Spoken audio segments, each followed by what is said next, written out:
சொல்லுங்க மேடம். ஒரு சின்ன எமர்ஜென்சி. நம்ம கம்பெனி மேனேஜர் ராஜேஷ் கிட்ட கொஞ்சம் பேச வேண்டியிருக்கு. என் போன்ல இருந்து கால் பண்ண போக மாட்டேங்குது. டவர் ப்ராப்ளம் நினைக்கிறேன். உன் போன்ல இருந்து அவருக்கு கொஞ்சம் கால் பண்ணி கூட. நந்தினியும் வெளியே போயிருக்கா, அதனாலதான் உன்கிட்ட கேக்குறேன். Okay madam.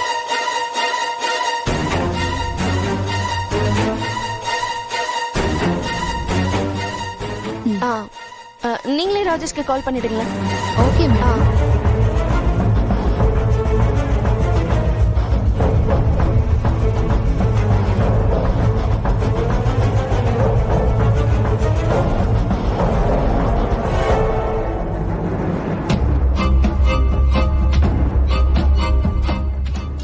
சொல்லுங்க பாரதி மேடம்.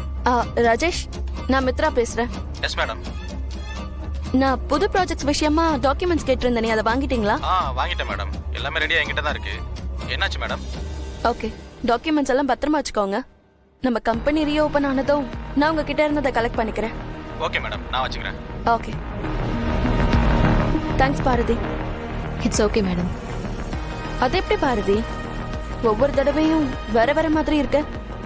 இப்போ மேடம்னு மரியாதையால கூப்பிடுற?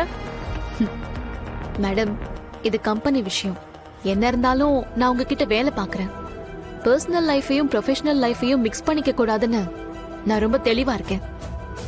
ஆபீஷியலா நீங்க எப்பவும் எனக்கு மேலதான். ஆனா ஆதியோட விஷயத்துல நான் உங்களை ஏய் மித்ரா அப்படின்னு தான் கூப்பிடுவேன். ஓகேவா மேடம்? நல்லா லாஜிக்கா தான் பேசுற. I like it. சரி, அபிஷியலா இப்போ முக்கியமான வேலை ஒண்ணு இருக்கு. அது என்ன அப்படி முக்கியமான வேலை? சொல்லதானே போறேன். சொல்லுங்க மேடம். கம்பெனி விஷயமா அர்ஜென்ட்டா இன்சூரன்ஸ் கம்பெனிக்கு சில டாக்குமெண்ட்ஸ் எல்லாம் செக் பண்ண வேண்டியிருக்கு. கொஞ்சம் என் கூட வரியா? கண்டிப்பா வரேன் மேடம்.